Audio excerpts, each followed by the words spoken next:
Welcome back to the Deep Dive. Today, we're really getting into something fascinating. Eric Berne's ideas about transactional analysis. Yeah, it's powerful stuff. Absolutely. I mean, if you've ever felt like there are these invisible rules running your social life, like everyone's secretly reading from a script you don't have. That's exactly it. That's the core idea.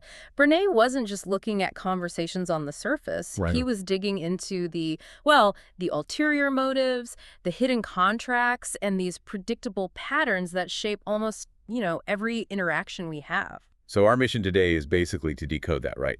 Move past the polite hello and see what's really going on underneath. Precisely. We're using his framework, Transactional Analysis, or TA, to uncover those deeper, often unconscious reasons behind what we say and what we do. It feels a bit like getting a cheat sheet for human behavior. So where do we start? Berne identifies something really fundamental, doesn't he? Like as basic as hunger. Yes, exactly. He kicks things off with what he called stimulus hunger. It comes from observing infants. They absolutely need physical handling, being touched, cuddled, nurtured. It's not just nice, it's crucial for their biological survival. And that carries over into adulthood. Directly. Yeah. It transforms into recognition hunger. As grown-ups, we still crave that attention, that acknowledgement. Berne called this stroking. And stroking isn't just about compliments, is it? It can be positive or negative. That's a key point. It's really just about being acknowledged. A compliment works, sure, but so does criticism. A harsh word is still a stroke. And, some people will unconsciously stir up trouble just to get any kind of recognition because it feels psychologically necessary. Wow. So being ignored is actually worse than being criticized in this view. Berne argued that, yes, without enough stroking, he warned there's a real risk of both biological and psychological deterioration. It's that fundamental. Okay, so we need strokes. We get some through basic greetings, maybe? Yeah. But then what? There's another kind of hunger. Yes. Once we've sort of secured our basic quota of strokes, the next big challenge is structure hunger. Structure hunger. It's this deep human need to avoid unstructured time. We hate silence, emptiness, what feels like emotional starvation. Boredom in this sense isn't just dull, it's actually threatening. You can feel that sometimes, can't you? That need to just fill the silence, do something. Absolutely. Think about your day. You're constantly choosing how to structure your time work, hobbies, conversations. It's all driven by managing this structure hunger. So how do we manage it? How do we fill that time? Berne laid out a kind of hierarchy, right? He did. It moves from the simplest forms of interaction up to the most complex. Okay, what's at the bottom? Rituals. These are the simplest. They're fixed, predictable, safe ways to get and give strokes. Think about that standard, almost automatic greeting sequence. Like, hi, how's it going? Good, you. Exactly. Maybe 8 strokes total. Berne called it the collegiate high five of conversation sometimes. It's mutual recognition, but very low investment, very safe. Okay, rituals. Then what? Next up are pastimes, a bit more involved.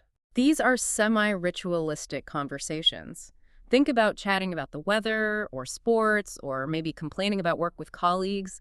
Everyone sticks to the agreed-upon topic. So it's still pretty safe, not getting too personal. Exactly. It fills time, provides strokes, but still avoids real vulnerability or, deep connection. And then we get to the big one, games, which is where we're headed mostly today. Yes, games are a major way we structure time. Above games, in terms of complexity and arguably reward, you have intimacy. Which Berne saw as quite rare. Very rare. And then there's also activity, basically work or goal-oriented collaboration.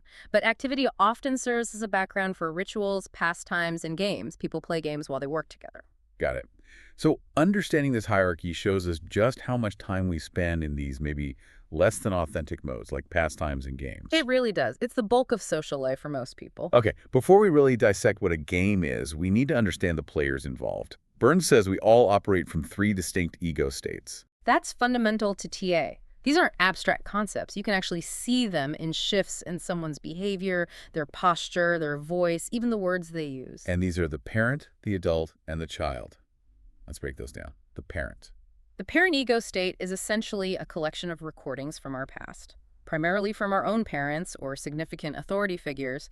It has 2 main functions. Which are? The critical parent, which is directive, judgmental, sets rules, think you should always or don't do that. And the nurturing parent, which is caring, protective, comforting, let me help you, or there. So it's like that internal voice that sounds like your mom telling you to wear a coat, or maybe that critical voice judging yourself, Exactly like that. Then you have the adult state. the rational one. The rational one. It's objective. It functions like a computer processing data in the here and now. It assesses reality, estimates probabilities, figures things out logically. It's essential for survival. You need your adult to cross a busy street safely. It regulates the other two states as well, ideally. Ideally, yes. It mediates between the parent's rules and the child's feelings. And finally, the child ego state. And this isn't just about being immature, right? Berne thought this was really important. Hugely important. The child is the archaic part of us, holding feelings, impulses, and experiences from our own childhood. And yes, Berne saw the child as often the most valuable part of the personality. Why valuable? Because it's the source of intuition, creativity, spontaneity, joy, curiosity, all the really vibrant stuff. We have to be careful with language here, though. Ah, yes. He distinguishes between childish and childlike. Precisely. Childish implies the child state taking over inappropriately. Childlike refers to accessing those positive qualities, the wonder, the creativity in an appropriate way, often guided by the adult. That leads to a really interesting point Berne makes about maturity. It's quite radical, actually. He basically says there's no such thing as an immature person in the way we usually mean it.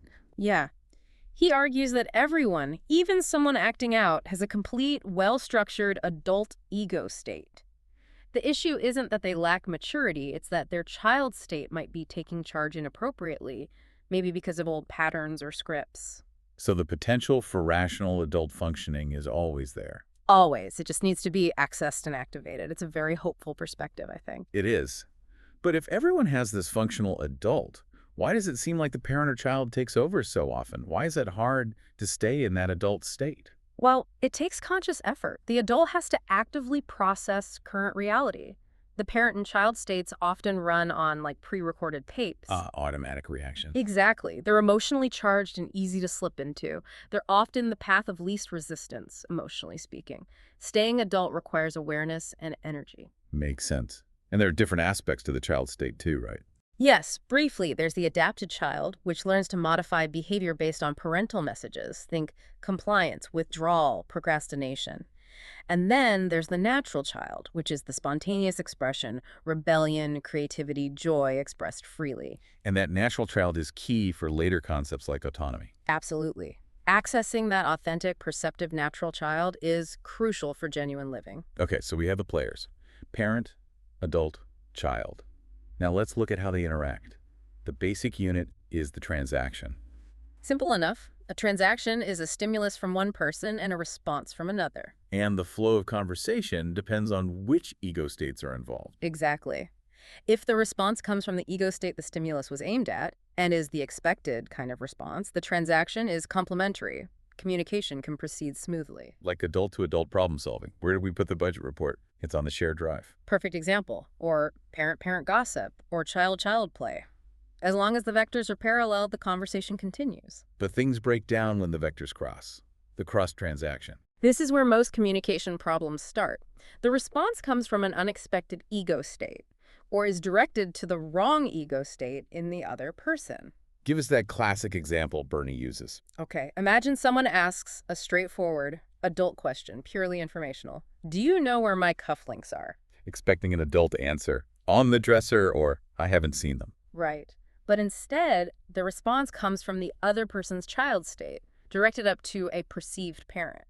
Why do you always blame me for everything? Instant conflict. Instant breakdown. The vectors have crossed. The adult conversation about cufflinks is dead in the water. Now you have a completely different interaction happening, probably about blame or past grievances. And it's from these crossed transactions, or rather something more complex, that games emerge. Well, games specifically rely on ulterior transactions. This is where things get really sneaky. Okay, ulterior, meaning hidden. Hidden, exactly. An ulterior transaction involves two ego states operating at the same time in at least one of the people. There's the social level message, what's said openly, and underneath there's a psychological level message, the hidden, real motivation. Can you give us an example? Berne had one about a salesman, didn't he? A bit crude, but illustrative. Ah, yes, the angular transaction. The salesman, speaking ostensibly adult to adult, might say to the customer, well, this model here is definitely better, but honestly, it's probably out of your price range. Okay, factually, that might even be true. That's the social level. That's the adult social level.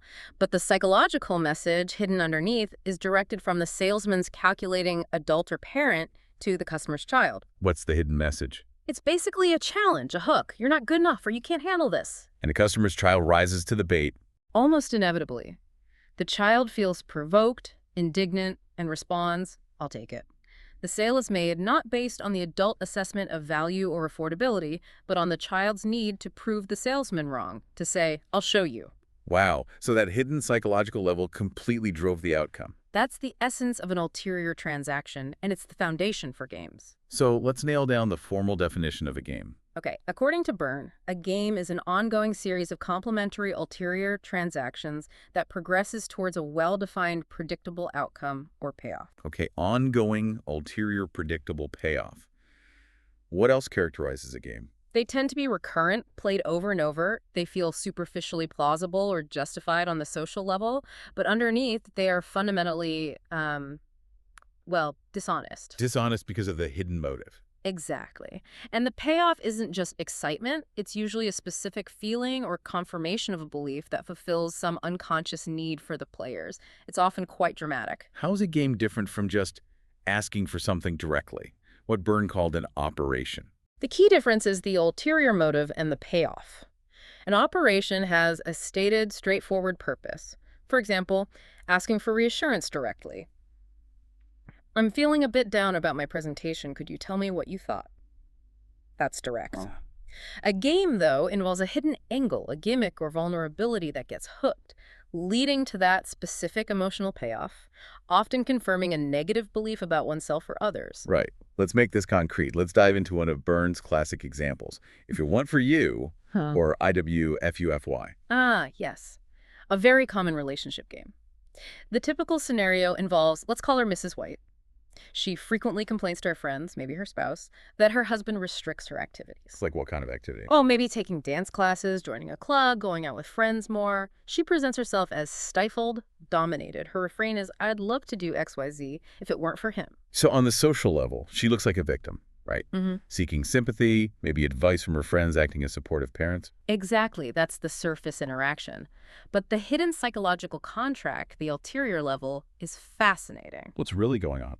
Berne's analysis suggests Mrs. White actually suffers from significant anxieties or phobias related to those very activities she claims she wants to do, perhaps social anxiety, fear of failure, fear of performing in public. So she's afraid of dancing, not just prevented from it.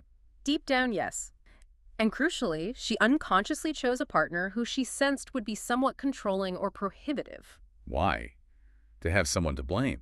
Precisely. He performs the invaluable psychological service of forbidding her from doing the things she's secretly terrified of attempting anyway. Wow. So she gets to avoid the scary thing and complain about being held back. You got it. That's the brilliance of the game, psychologically speaking. The aim or payoff is primarily vindication and reassurance. She gets to tell herself and others, see, it's not that I'm scared or inadequate, it's his fault. That's quite a payoff. Are there other advantages? Oh, yes.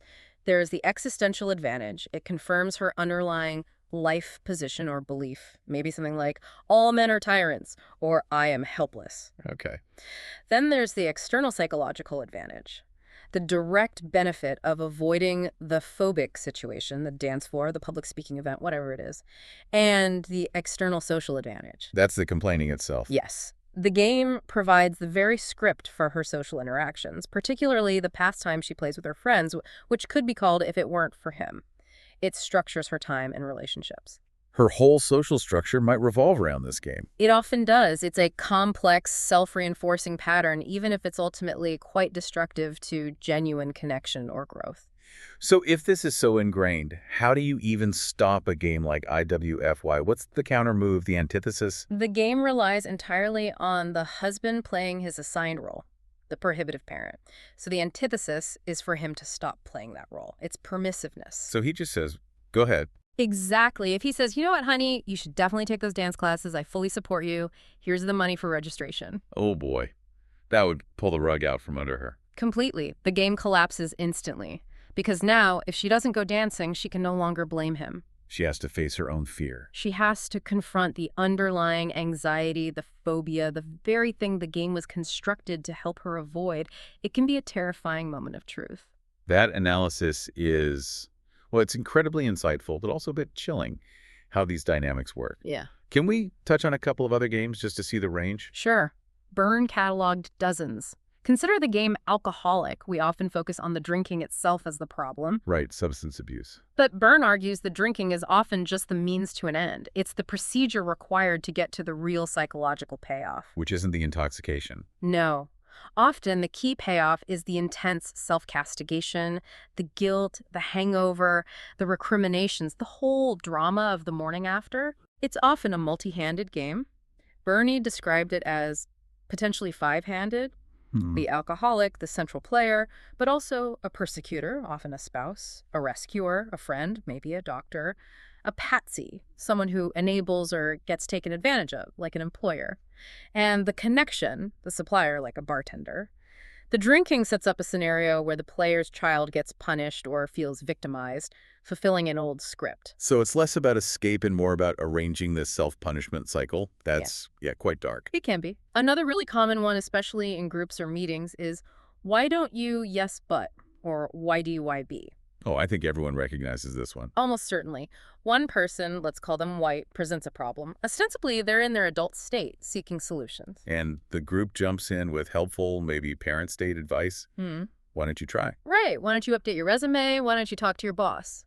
And white listens to each suggestion and shoots it down. Yes, but I don't have time. Yes, but my boss doesn't listen. Yes, but that website is too complicated. Exactly. On and on until the helpers run out of ideas, maybe feel frustrated or inadequate, and the group falls silent. And the payoff for white. The hidden payoff is proving that no one can actually help them, that the parent figures, the advisors, are incompetent.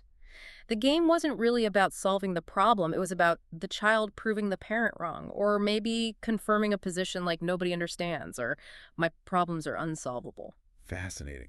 One more quick one. Maybe Schlemiel. Sounds kind of clumsy. That's the point. The schlemiel is the person who consistently makes messes, spills drinks on the host's carpet, breaks things, maybe makes slightly inappropriate jokes. And then apologizes profusely. Profusely, oh, I'm so sorry, how clumsy of me. Let me clean that up. The mess itself might provide some minor satisfaction, maybe expressing aggression passively, but the real payoff comes from the apology. How so? The apology puts the host, the victim, in a position where they feel socially obligated to forgive the schlemiel. Oh, it's okay, don't worry about it. The schlemiel's payoff is securing this forced forgiveness, which demonstrates their power to manipulate the other person's response and absolve themselves. So it's about getting away with it, essentially. And controlling the interaction through feigned incompetence or contrition. Looking at all this, it strikes me that games aren't necessarily bad in Berne's view. They're just what people do. They're largely unavoidable and, in many ways, necessary. They provide structure for time, they offer strokes, even if there's sometimes negative ones, and they serve important social selection functions. Meaning we find people who play the games we know. Exactly. We tend to gravitate towards people whose games complement our own, people who fit into our unconscious life script. If you play IWFY like Mrs. White, you'll likely find a partner willing to play the prohibitive role. But surely there's a goal beyond just playing these games, maybe more efficiently. Absolutely. Berne holds out the possibility of moving beyond games. The ultimate goal isn't just better game playing, it's autonomy. Autonomy. What does that entail? He defines it through three capacities. First, awareness. Being truly present, experiencing the world directly, knowing how you feel and what's happening now, without filtering it through parent rules or child fears. Okay, awareness. Second, spontaneity. The freedom to choose from the full range of your ego states, parent, adult, and child feelings and behaviors, whichever is most appropriate to the current situation, rather than being driven by scripts. And third, Intimacy. This is the big one. it sounds like the complete opposite of a game. It is the antithesis of a game. Intimacy for Berne is that rare moment of genuine, game-free connection between people. It's spontaneous, candid, based on awareness, often involving the expression of authentic feelings from the natural child, processed and shared appropriately via the adult. No ulterior motives, no hidden payoffs. Just direct, honest relating. It's the only truly satisfying way, ultimately, to meet those fundamental hungers for stimulus, recognition, and structure. But it's also quite demanding. Okay, so just to recap, we've looked at the basic hungers, the ego states, parent, adult, child, that drive our interactions. The difference between straightforward transactions and the ulterior transactions that underpin games, and the predictable payoffs that keep us playing them. And we've seen how games like If It Weren't For You or Why Don't You, Yes But structure so much of our social time based on hidden contracts and needs. But Berne also gives us this ideal of autonomy and intimacy, moving beyond the scripts. Yes, but with a crucial warning right from the source material. He notes that the bulk of serious social life is spent playing games. The pursuit of game-free living, of autonomy, is the goal. But he cautions that intimacy and awareness may be frightening and even perilous to the unprepared. Why perilous? Because dropping the game means facing what the game was protecting you from. Exactly. Facing the underlying fears, the existential positions, the raw feelings without the familiar structure of the game to manage them. So perhaps the final thought for you, the listener, isn't necessarily, should I stop playing games? But maybe, as Berne puts it, you should ask whether the games you do play offer the best yield for you. Something to chew on in your next interaction.